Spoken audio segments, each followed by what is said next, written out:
Elle nous rassemble pour nous incliner devant ceux des forces françaises de l'intérieur qui ont su mener avec détermination, courage et succès cette opération de sauvetage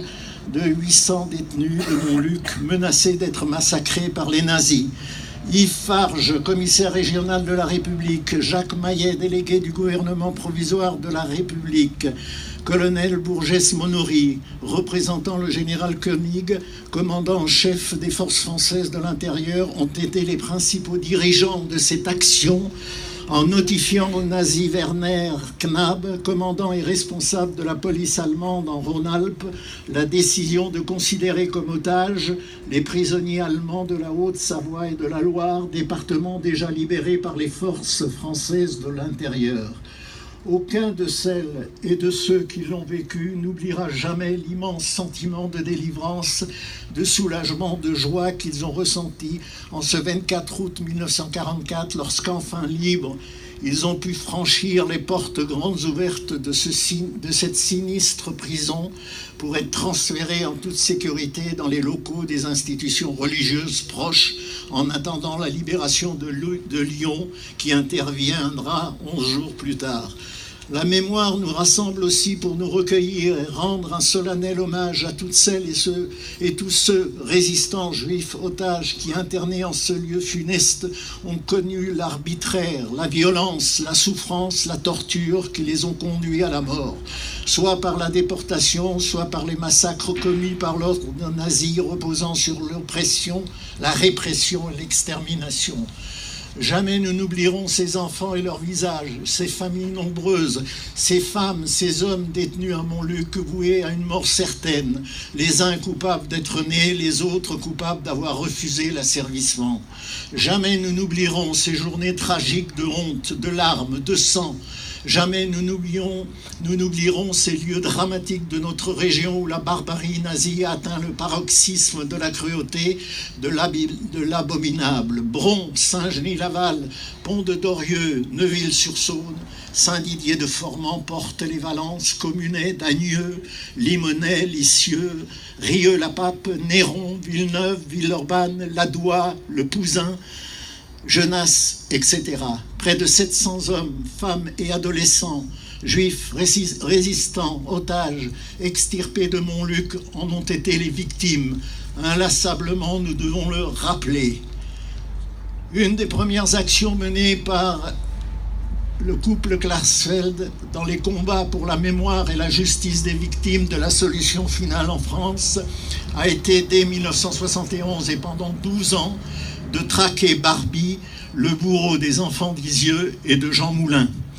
Cette traque menée sans répit jusque dans la cordillère des Andes aboutit en 1983 par le retour forcé du boucher de Lyon sur les lieux de ces crimes et par son procès en 1987, premier procès en France pour crimes contre l'humanité, dont nous venons de commémorer cette année les 30 ans. Ce procès exemplaire fut une grande leçon d'histoire qui aura permis aux rescapés de s'exprimer, de témoigner, eux qui, à leur retour de déportation, refusaient de parler. Procès au cours duquel l'humanité est venue témoigner de sa capacité d'inhumanité. Ce procès donna naissance aux lieux de mémoire emblématiques tels que le Centre d'histoire de la résistance et de la déportation à Lyon, la Maison des enfants d'Isieux à Isieux, le mémorial Jean Moulin à Caluire, le mémorial de la prison de Montluc. Et puis, le jardin des 44 enfants d'Isieux à Lyon, 7e arrondissement, érigé et inauguré par la ville de Lyon le 7 avril 2010, que nous avons voulu à proximité du Centre d'histoire de la résistance et de la déportation, ancien quartier général de la Gestapo où sévissaient Barbie et ses sbires, et à proximité des universités, du rectorat, de l'académie et de tant d'autres édifices où le savoir et la connaissance sont enseignés, là où Barbie a pris la décision d'aller rafler les enfants d'Isieux. Un lieu en sorte sacré qui doit inspirer un respect absolu, inviolable. À notre grand désespoir, le lieu sacré a été profané et la stèle rappelant les prénoms, les noms et l'âge des enfants et des 7 adultes qui les accompagnaient a été entièrement détruite, de façon que lorsque nous nous y sommes rendus pour constater les dégâts, le 7 août 2017, tous les débris avaient disparu. Il ne restait qu'un support métallique nu en forme de cercueil vide. Nous remercions M. Georges Kepenekian, maire de Lyon, de s'être manifesté immédiatement et d'avoir, le lendemain de ce terrible constat, organisé un recueillement dénonçant dans son discours les mêmes sentiments que nous avions exprimés, condamnant avec fermeté cet acte antisémite dans sa forme la plus lâche. Nous lui sommes également reconnaissants de s'être engagé à reconstruire cet indispensable lieu de mémoire avec toutes les protections nécessaires, demandant une réflexion approfondie afin de garantir avec dignité, respect et distinction honorifique le lieu approprié. Tous ces mémoriaux qui rappellent le souvenir des victimes sont devenus des lieux de transmission, d'enseignement pour initier les jeunes aux événements tragiques qui s'y sont déroulés et leur faire comprendre la spécificité des crimes contre l'humanité et leur permettre d'évaluer les dégâts terribles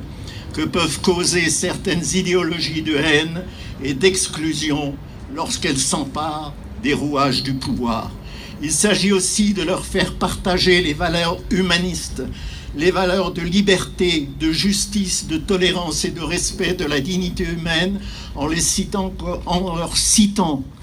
comme exemple cette solidarité agissante, cette main tendue de nombreux Français qui, au plus noir de la tourmente, souvent au péril de leur vie, permirent aux 3/4 des Juifs de France, soit 240 000 êtres humains, de survivre, alors que le régime de Vichy aboutit à une faillite morale et s'est déshonoré en contribuant à la perte de 80 000 vies, dont 11 400 enfants.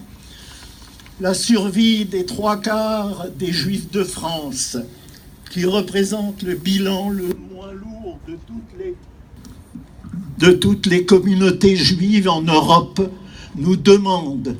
d'évoquer l'affaire de Vénissieux du 29 août 1942 concernant le sauvetage de 108 enfants, la totalité des enfants et de 363 adultes, soit 471 êtres humains sortis du camp de Vénissieux, puis dispersés, éparpillés et sauvés par une conjonction d'hommes et de femmes allant de militants communistes comme Charles Lederman aux catholiques confirmés comme le cardinal Gerlier, sans oublier les agnostiques, les protestants et bien d'autres représentant l'exemple le plus significatif de ce refus des Français d'être confondus avec